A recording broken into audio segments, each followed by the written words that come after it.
الحمد لله وكفى والصلاة والسلام على سيد الرسل وخاتم الأنبياء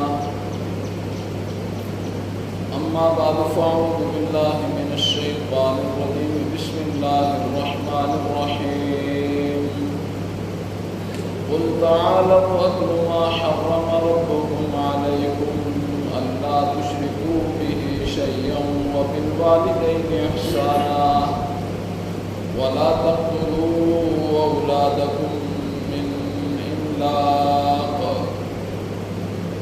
نحن نرزقكم وإياهم ولا تقربوا الفواحش ما ظهر منها وما بطن ولا تقتلوا النفس التي حرم الله إلا بالحق ذلكم وصاكم به لعلكم تعقلون ولا تقربوا مال اليتيم إلا بالتي هي أحسن حتى يبلغ أشده وأوفوا الكيل والميزان بالقسط لا نكلف نفسا إلا وسعها وإذا قلتم فاعدلوا ولو كان ذا قربى وبعهد الله أوفوا ذلكم وصاكم به لعلكم تذكرون وأن هذا صراطي مستقيما فاتبعوه ولا تتبعوا السبل فتفرق بكم عن سبيله ذلكم وصاكم به لعلكم تتقون اللهم صل على محمد وعلى آل محمد كما صليت على إبراهيم وعلى آل إبراهيم إنك حميد مجيد اللهم بارك على محمد وعلى آل محمد كما باركت على إبراهيم وعلى آل إبراهيم إنك حميد مجيد رب اشرح لي صدري ويسر لي أمري واحلل عقدة من لساني يفقهوا قولي رب زدني علما رب زدني علما رب زدني علما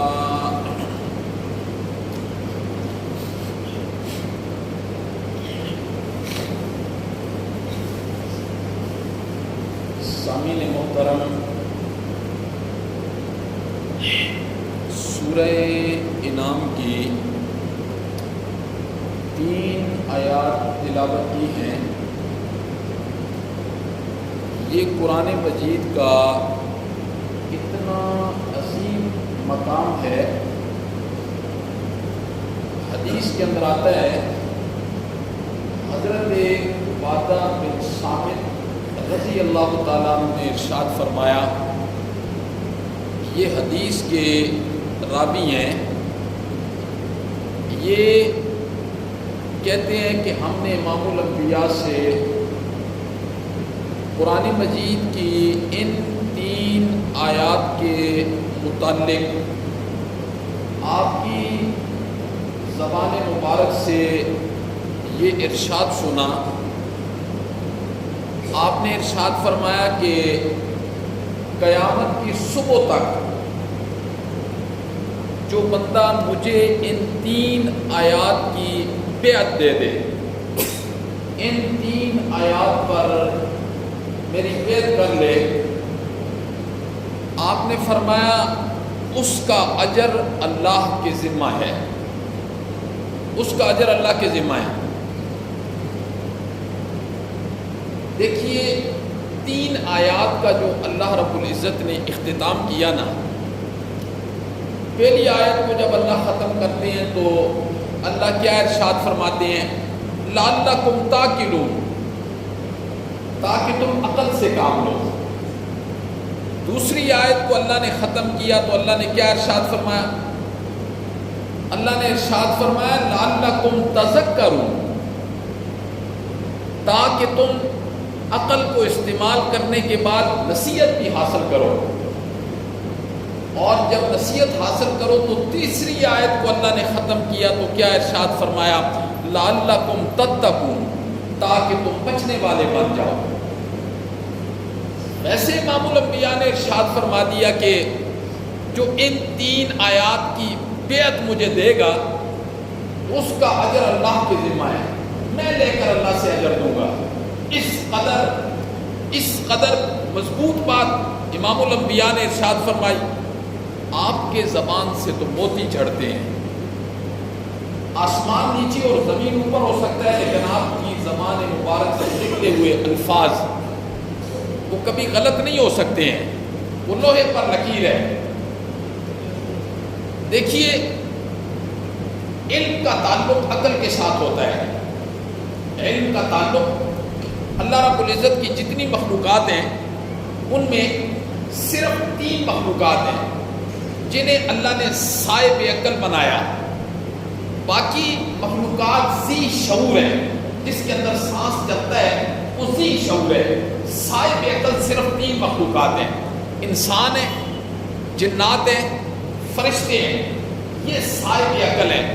ایک ہوتا ہے عقل، علم کا تعلق ہوتا ہے عقل کے ساتھ، ادراک اور احساسات کا تعلق ہوتا ہے محسوس کرنا، اس کا تعلق ہوتا ہے شعور کے ساتھ۔ دیکھیے شعور عقل کا سب سے کم درجہ ہے، شعور جو ہے نا یہ عقل کا سب سے کم درجہ ہے۔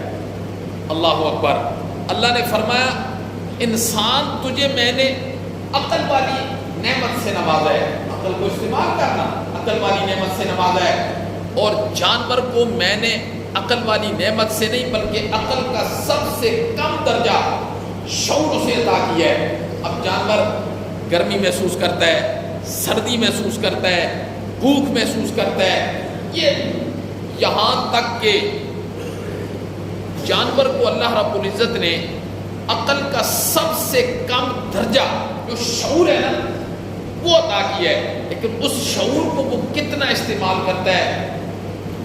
یہ جو پہاڑی علاقے میں جو جانور ہوتے ہیں نا، پہاڑی علاقے میں پہاڑوں میں اللہ رب العزت عجیب و غریب قسم کی بوٹیوں کو اگاتے ہیں۔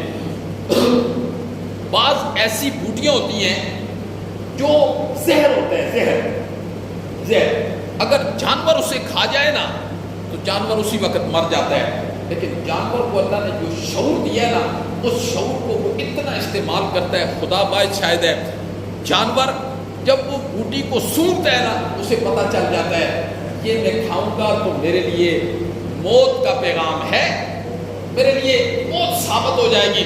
جانور اس کو سونگ کے اپنا منہ ادھر کر دیتا ہے، اس کو کھاتا نہیں ہے، وہ وہی چیز کھاتا ہے حالانکہ اس میں عقل نہیں ہے، اللہ کہتے ہیں انسان جانور کو جو میں نے شعور دیا ہے اسے بھی اپنے نفع اور نقصان کا علم ہے، تجھے تو میں نے عقل کی دولت سے نوازا ہے، وہ اپنی آخرت کا نقصان کر رہا ہے۔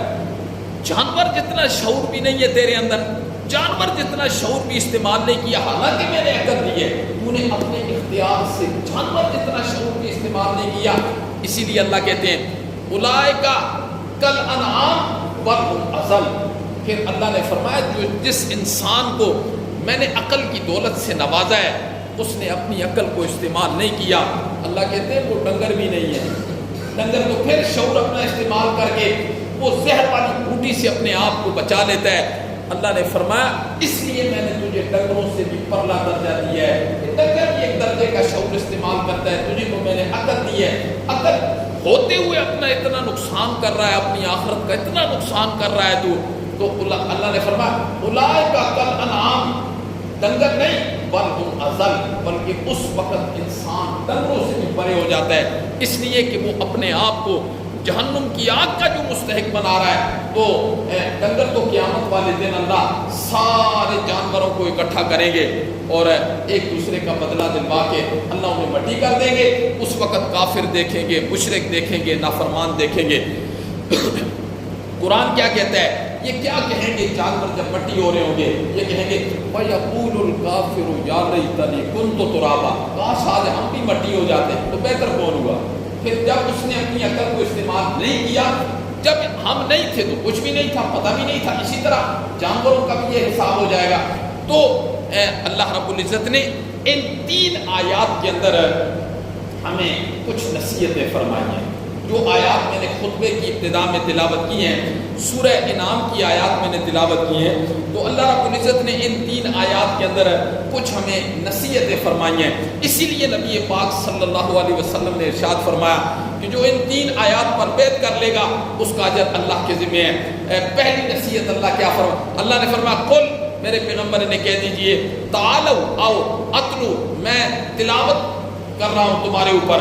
قل کہہ دیجئے آؤ میں تمہیں سناتا ہوں ما وہ چیزیں حرم ربکم علیکم جو اللہ نے تم پر حرام کر دی ہیں. اب وہ پہلی نصیحت، پہلا حکم اللہ کا کیا ہے؟ فرمایا اللہ تشرکو بہ شیئا، یہ پہلا حکم ہے.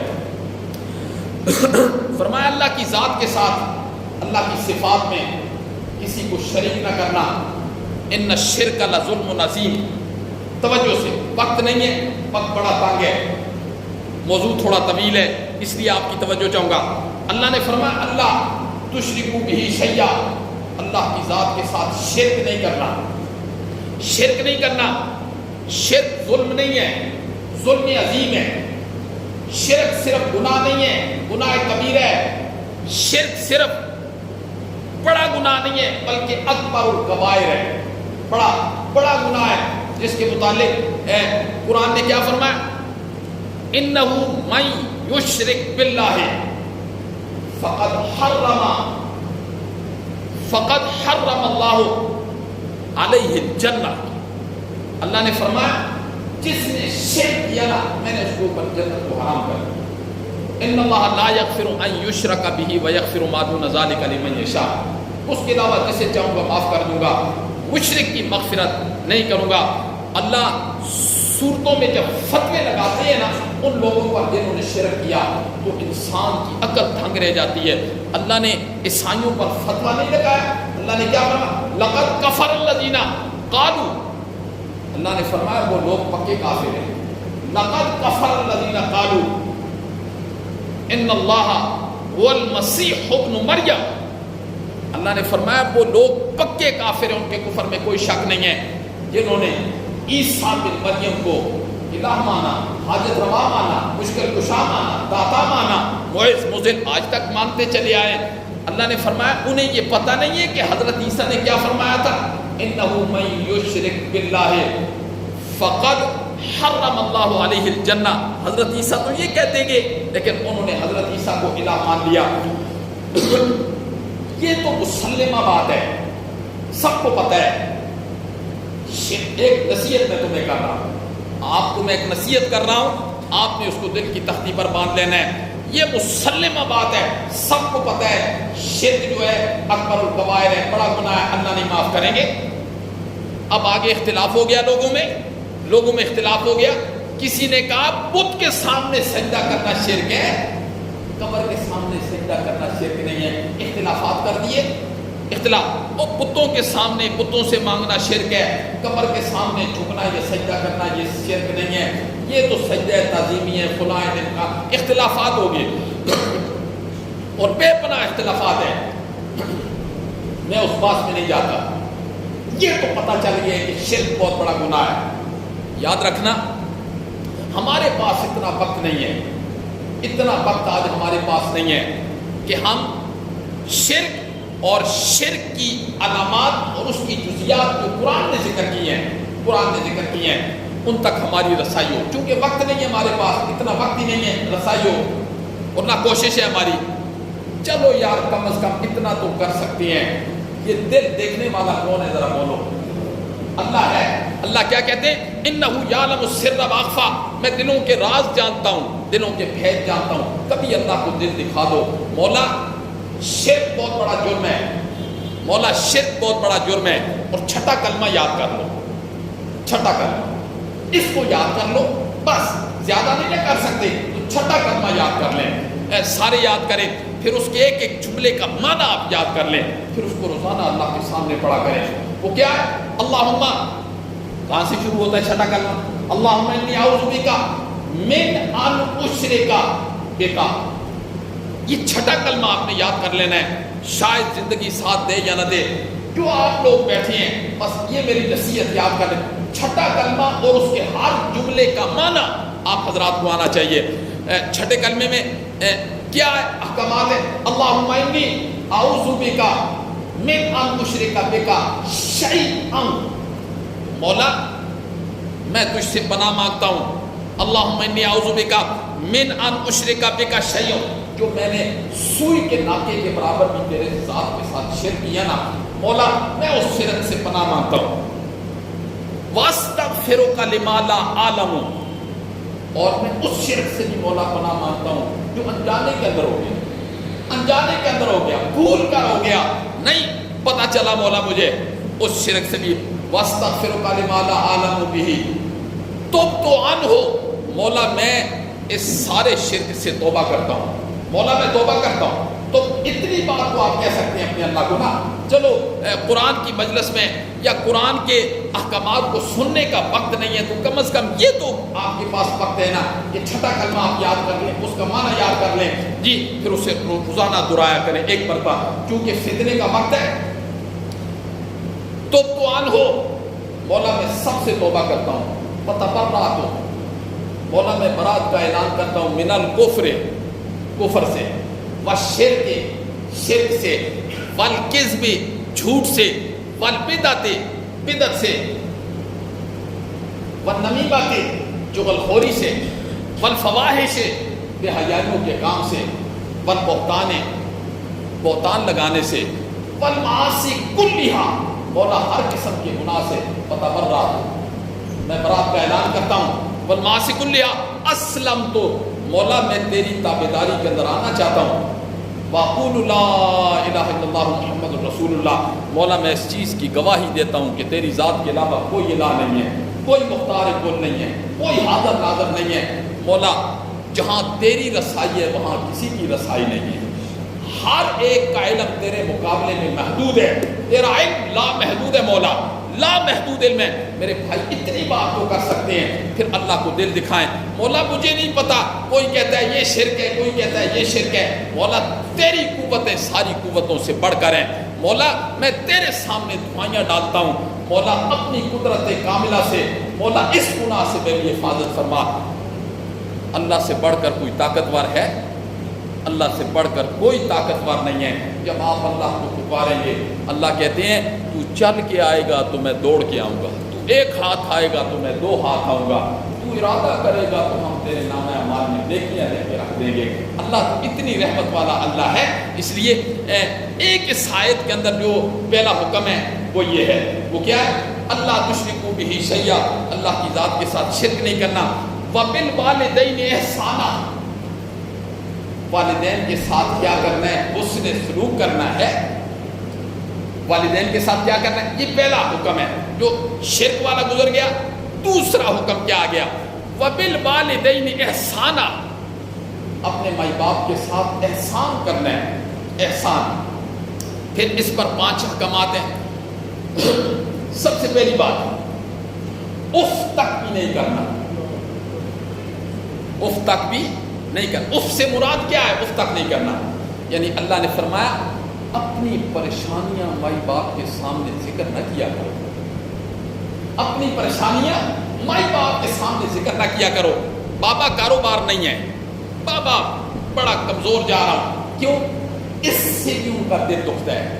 جب بیٹا تکلیف کے اندر ہوتا ہے نا، بیٹا، تو مائی باپ کا دل دکھتا ہے۔ اف سے مراد یہ ہے کہ اپنی پریشانیوں پر صبر کر کے میرے ساتھ لو لگایا کرو، مجھ سے مدد مانگا کرو، اپنے ماں باپ کو پریشانیوں کا بتا کے انہیں تکلیف نہ پہنچایا کرو، اس سے تکلیف ہوتی ہے۔ تو کیا ایک حکم کیا ہے کہ وبالوالدین احسانا، والدین کے ساتھ احسان کرنا ہے۔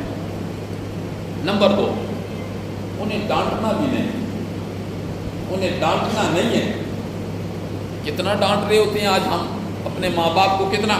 ماں باپ کو کیا پتہ ہے؟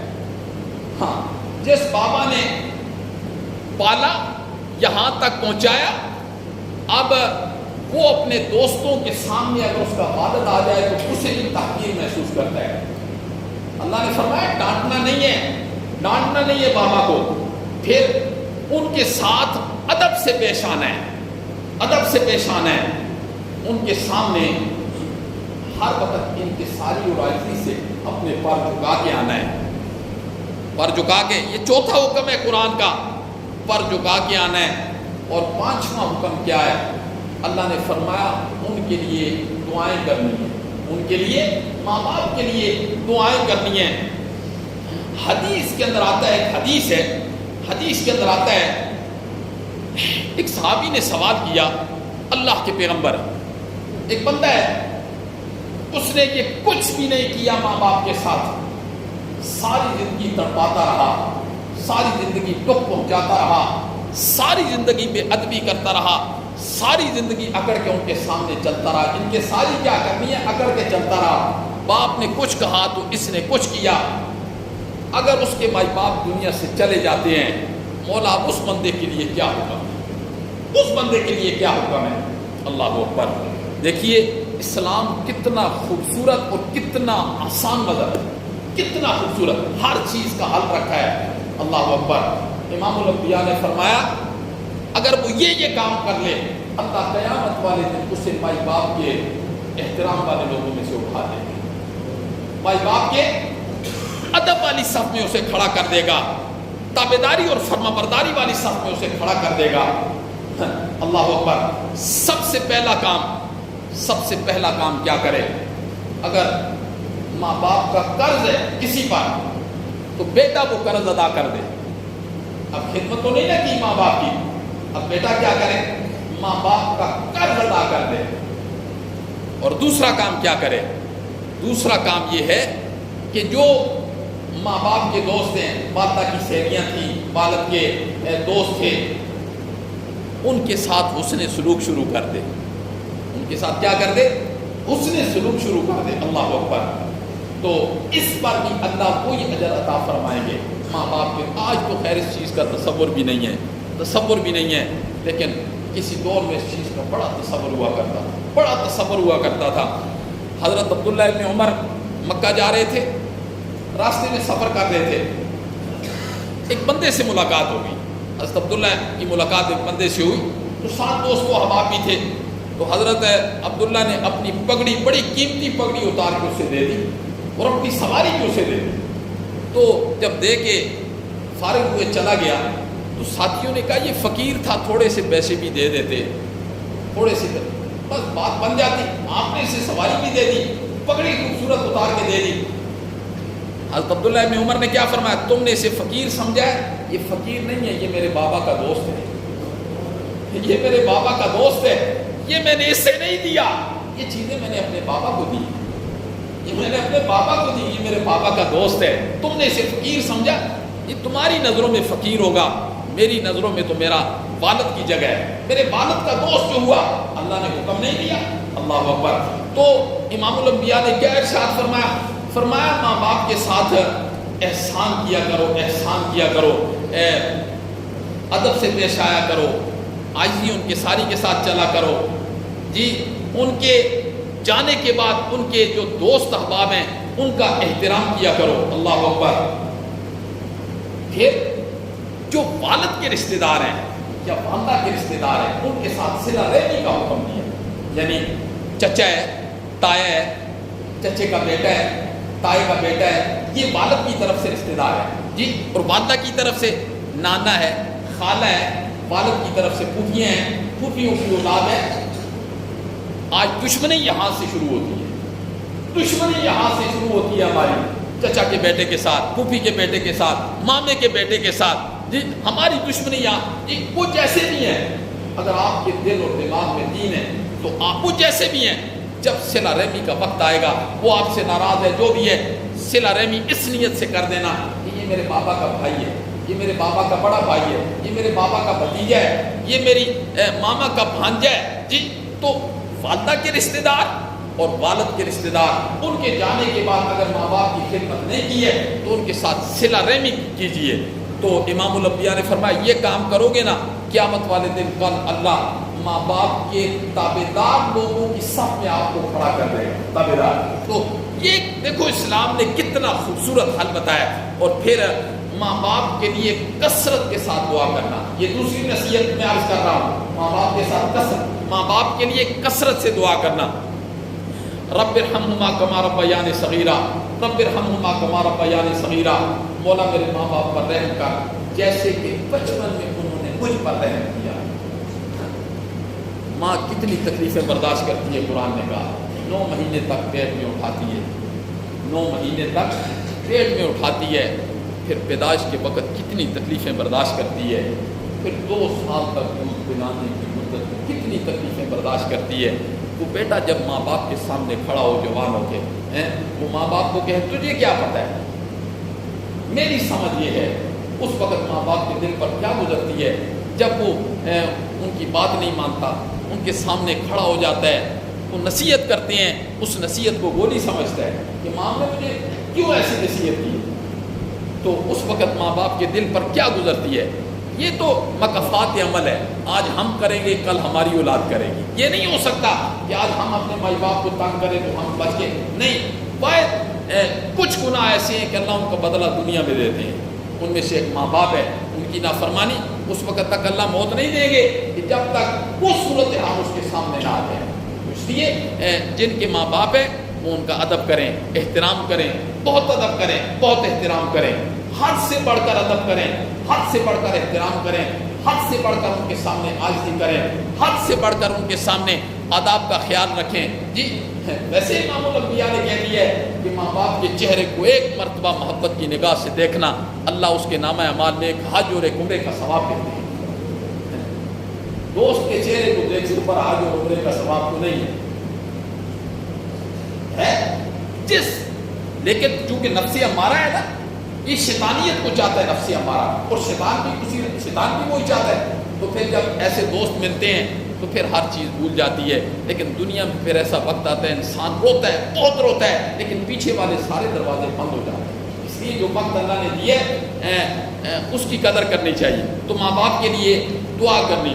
اور اس آیت کے اندر یہ 2 نصیحتیں ہوں گی.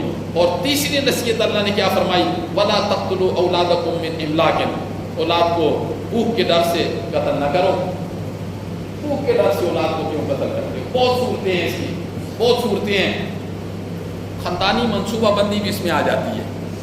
جی دیکھتے نہیں ہو کہ اخباروں میں روز آتا ہے باپ نے پہلے بیٹے کو قتل کیا، پھر اپنے آپ کو قتل کیا غربت کی وجہ سے. نہ، اللہ نے آگے کیا فرمایا؟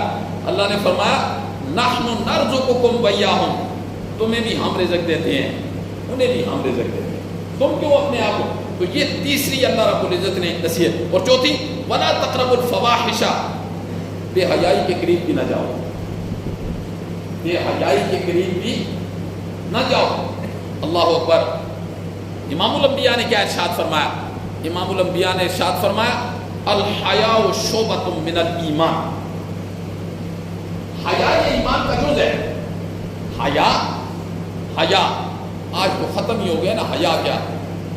معاشرے سے ہی حیا ختم ہو گیا ہے. کسی وقت میں حیا سے وہ بندہ باہر نکلتا تھا نا تو بازار میں بھی اسے حیا نظر آتا تھا، گلیوں میں بھی اسے حیا نظر آتا تھا، درسگاہوں میں بھی اسے حیا نظر آتا تھا. جدھر جاتا تھا اسے حیا کی جھلک ضرور نظر آتی تھی. لیکن آج وہ جڑ سے اکھیڑ کے ختم کر کے آج بے حیائی کی چادر ہماری فضا میں ہمارے اعمال نے بچھا دی ہے. تو امام الانبیاء نے کیا فرمایا؟ الحیاء شعبۃ من الایمان. حیا ایمان کا جز ہے اور بے حیائی یہ ایمان کی ضد ہے. حیا ایمان کا شعبہ ہے اور بے حیائی ایمان کی ضد ہے. ذرا اس جملے پر آپ نے غور کرنا ہے. حیا ایمان کا جز ہے اور بے حیائی ایمان کی ضد ہے. ایک ہی چیز ہوگی، بے حیائی آئے گی تو ایمان چلا جائے گا، ایمان آئے گا تو بے حیائی چلی جائے گی. اللہ اس کی ایک مثال دے دوں. حدیث ہے امام الانبیاء حضرت سید، یہ مسلم تقریباً ساری حدیث کی کتابوں میں یہ حدیث آتی ہے. امام ترمذی نے اس کو ذکر کیا. امام الانبیاء نے فرمایا کہ جب کوئی مومن بندہ جب زنا کرتا ہے نا، زنا، ایمان اس کے اندر سے نکل کر اوپر سائمان کی طرح کھڑا ہو جاتا ہے. ایمان نکل جاتا ہے. جب تک کہ وہ زنا والے عمل میں مصروف رہتا ہے ایمان نکل کے اوپر چلا جاتا ہے.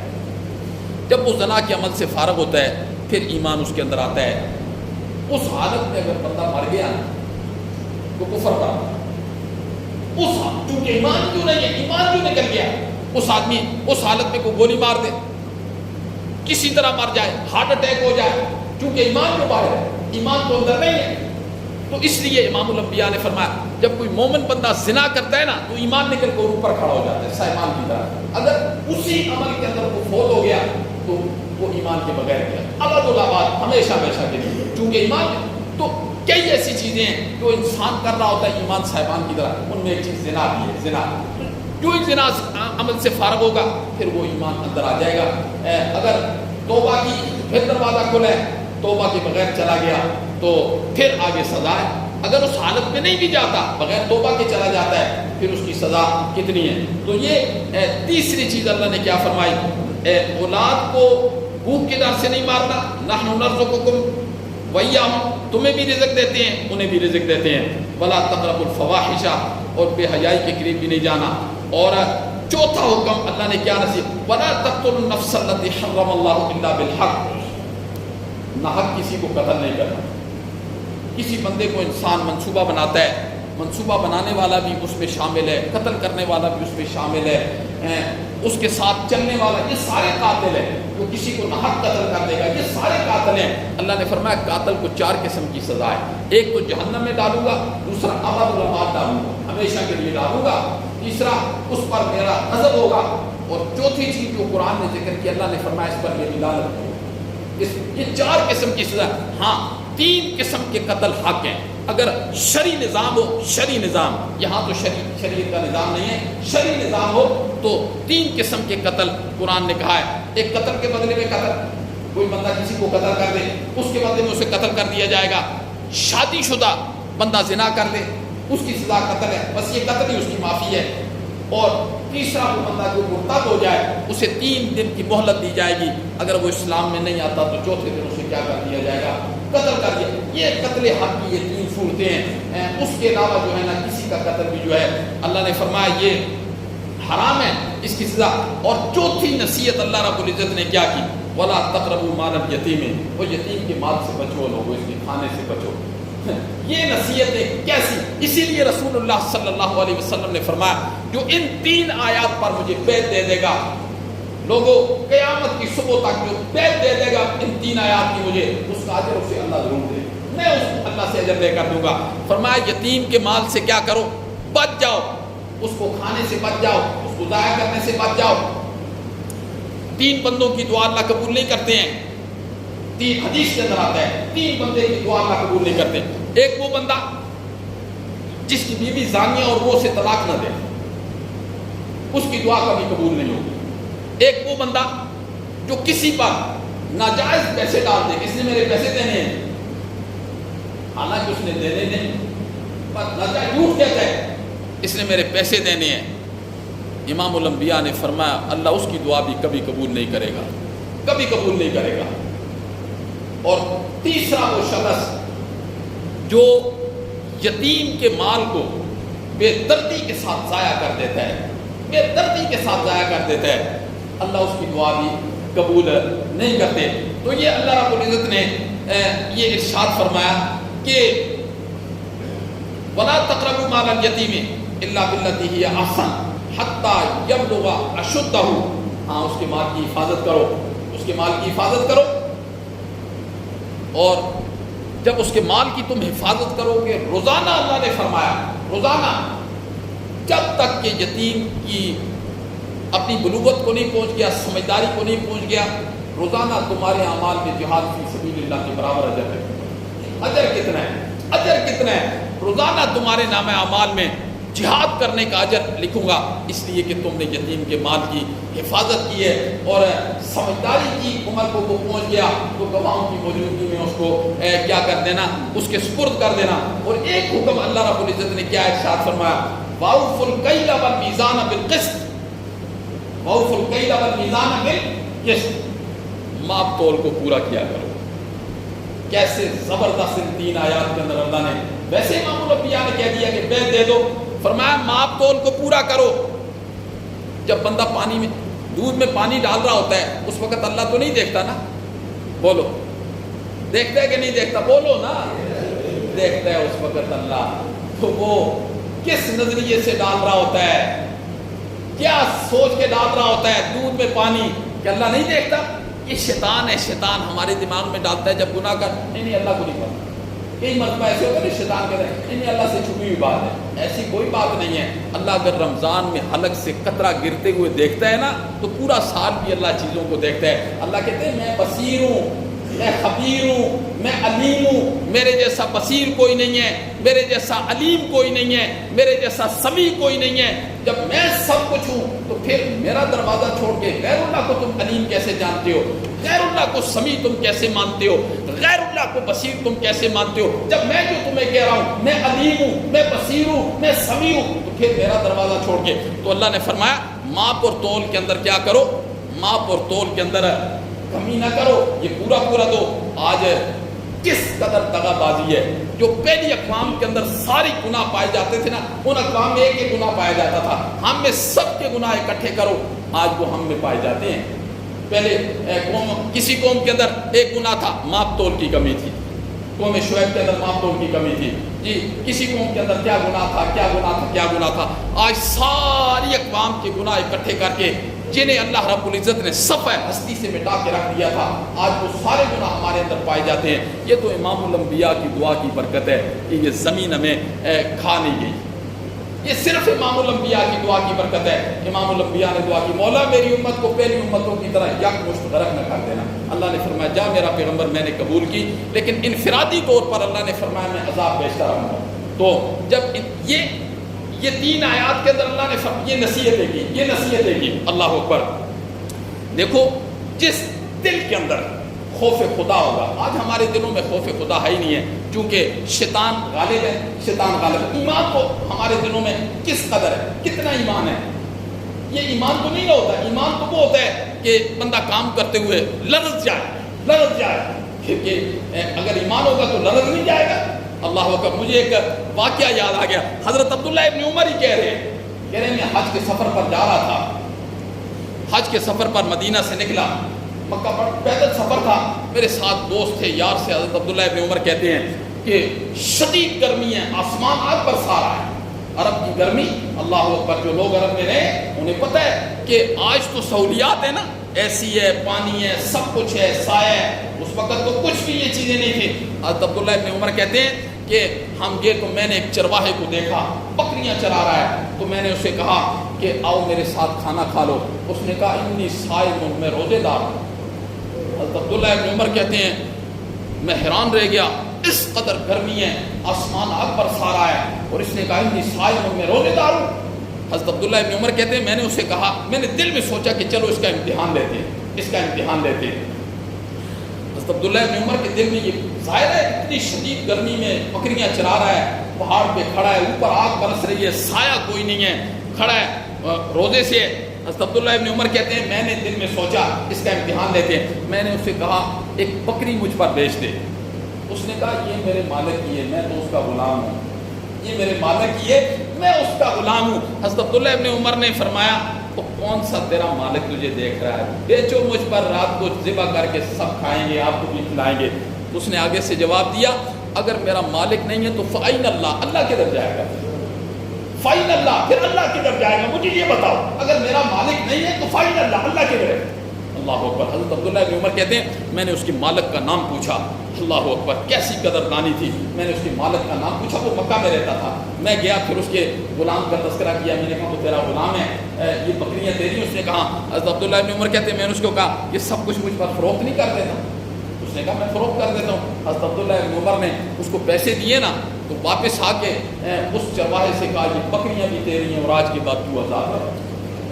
آج کے بعد کیا ہے؟ یہ دنیا میں اجر تو اللہ نے یہ دیا، آخرت کا اجر کیا ہے؟ اللہ عمل کی توفیق نصیب فرمائے۔